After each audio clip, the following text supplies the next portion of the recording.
Merci beaucoup, professeur Ndiaye, professeur Dumas. Bonjour à tous. Je remercie professeur Ba et tous les organisateurs de ce forum pour l'honneur que vous me faites de parler de ce programme qui est, comme professeur Mbayang l'a dit, une application de la technologie, de l'utilisation de la technologie, en particulier du téléphone mobile, au service de la santé. À travers ce programme qui s'intitule le M-Diabète, le M-Diabète est l'application au Sénégal d'un programme mondial qui s'intitule le Be Healthy, Be Mobile et qui est une initiative conjointe de l'Organisation mondiale de la santé et de l'Union internationale des télécommunications qui consiste à utiliser le téléphone mobile pour améliorer la prévention et la prise en charge des maladies non transmissibles. La M-Health a déjà fait ses preuves en Afrique, en particulier en améliorant le problème de l'accès aux soins dans les domaines de la prévention, du diagnostic et du traitement. Et par exemple, grâce aux solutions de santé mobile, 2 fois plus d'habitants dans les zones rurales ont accès aux soins. Et donc, l'OMS et l'UIT ont saisi l'opportunité de l'expansion mondiale de la téléphonie mobile. Il semblerait qu'il y ait environ 6 milliards de connexions mobiles dans le monde pour mettre en place des initiatives telles que le M-Cessation, qui se trouve au Costa Rica et qui appuie le programme de lutte contre le tabagisme, le M-Cervical en Zambie pour le programme de lutte contre le cancer du col, et le Sénégal a affirmé lors de l'Assemblée mondiale de la santé en 2012, a affirmé sa volonté d'appliquer ce concept aux maladies non transmissibles et est ainsi devenu le premier pays d'Afrique francophone à appliquer le programme Be Healthy, Be Mobile en prenant comme exemple le diabète. Pourquoi ce choix porté sur le diabète? Eh bien, ceci s'explique par l'augmentation épidémique, parce que c'est le terme qui est utilisé, du nombre de cas au Sénégal. Si on prend l'exemple du centre Marc Sankalé, qui est le Centre national de prise en charge du diabète sucré au Sénégal, on a pu voir que le premier cas de diabète a été diagnostiqué en 1957, puis l'évolution a été très rapide, passé de 1,1% en 1957 à 4,4% en 1960.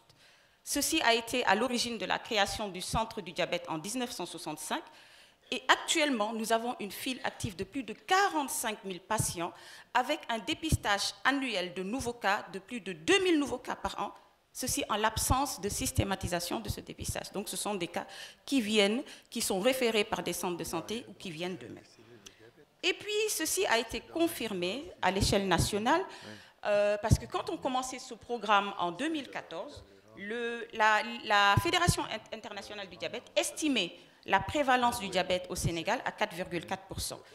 Et quand on a fait l'enquête nationale STEPS, STEPS c'est l'outil qui est utilisé donc, par l'OMS pour faire des enquêtes nationales qui permettent donc d'avoir des données comparatives à travers plusieurs pays africains.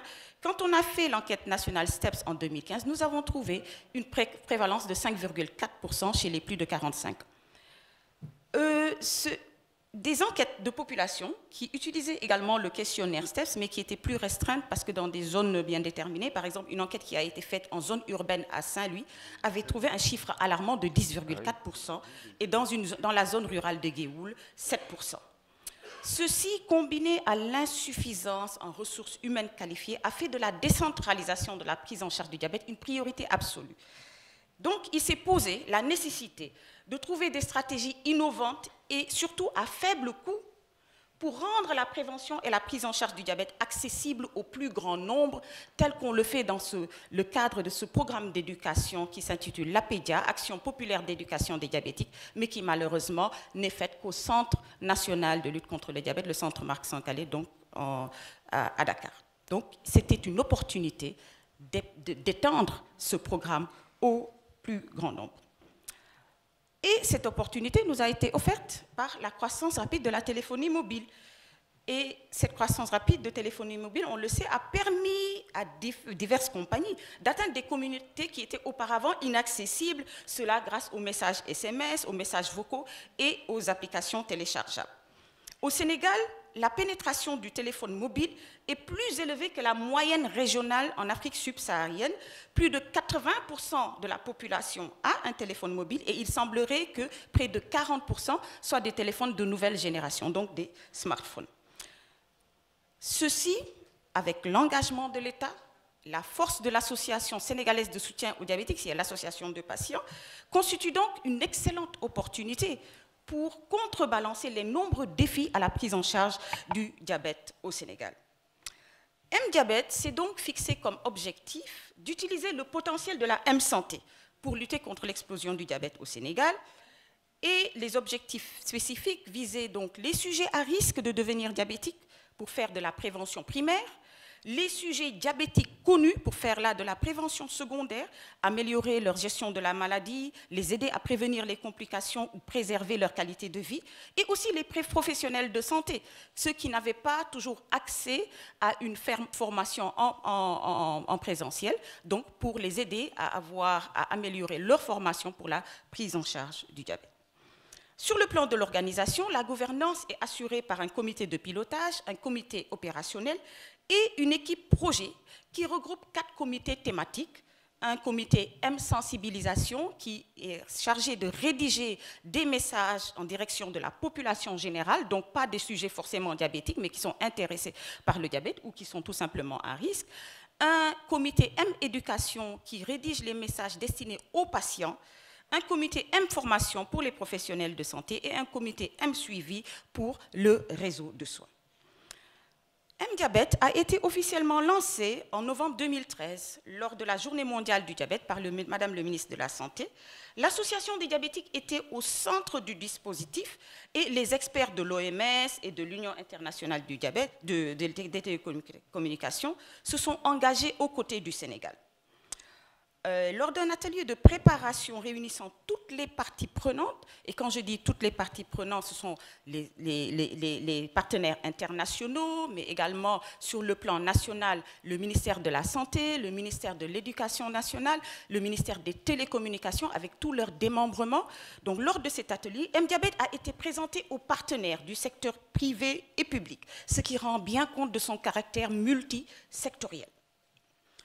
Des messages textes ont été élaborés par les comités thématiques dont nous avons parlé et ils ont été testés dans des conditions simulées, puis dans le monde réel avec l'appui du SNEPS, le Service national d'éducation et d'information pour la santé.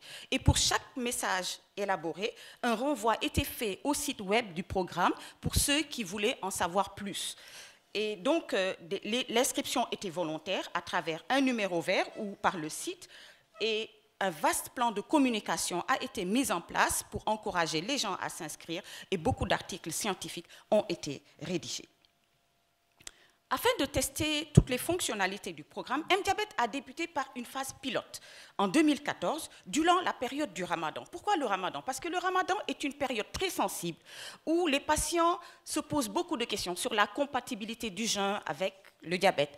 Et ils se posent des questions sur la variation de l'heure des repas, de la qualité des repas. C'est également une zone où les centres qui s'occupent de diabétiques enregistre beaucoup d'hospitalisations pour des complications dues à des déséquilibres du diabète. Donc, nous avons pensé que c'était une période opportune pour tester le programme et envoyer à ces diabétiques des messages conseils pour les accompagner durant cette période particulière. Et M-Ramadan a fait l'objet d'évaluation. Donc, la première campagne a eu lieu en juin 2014. Elle a été évaluée à travers des mémoires faits par des étudiants de l'Université Senghor d'Alexandrie et également à travers une enquête sondage sur la perception de l'impact des messages envoyés aux diabétiques pendant le Ramadan. Et les résultats de ces évaluations ont été positifs dans une large mesure, dans la mesure où 96% des personnes interrogées estimaient que les messages reçus ont renforcé leur confiance par rapport aux gens. 100% des personnes interviewées souhaitaient continuer à recevoir des SMS et 95% étaient prêts à recommander ce service à des proches parents ou des amis. Ceci s'est confirmé par la suite par l'augmentation du nombre d'inscriptions. En 2014, nous avons démarré avec 1779 inscrits. En 2015, 12 000 personnes étaient inscrites au programme. En 2016, nous avons passé la barre des 50 000 inscrits et nous venons justement de démarrer la campagne 2017, ce 15 mai, ce lundi 15 mai, et nous visons un objectif de 100 000 inscrits. mDiabète fait également l'objet d'une évaluation quantitative, évaluation d'impact sur l'équilibre glycémique des patients. Et ceci, c'est une enquête qui est menée entre le ministère de la Santé, l'Union internationale des télécoms, encore une fois, et l'Organisation mondiale de la santé. Nous avons rédigé un protocole qui a été soumis au comité d'éthique. Nous avons respecté, nous pensons, toutes les phases pour en faire une enquête quantitative de qualité. L'objectif est de déterminer chez les patients diabétiques du programme mDiabète l'effet des messages SMS qu'ils reçoivent sur leur niveau d'équilibre glycémique.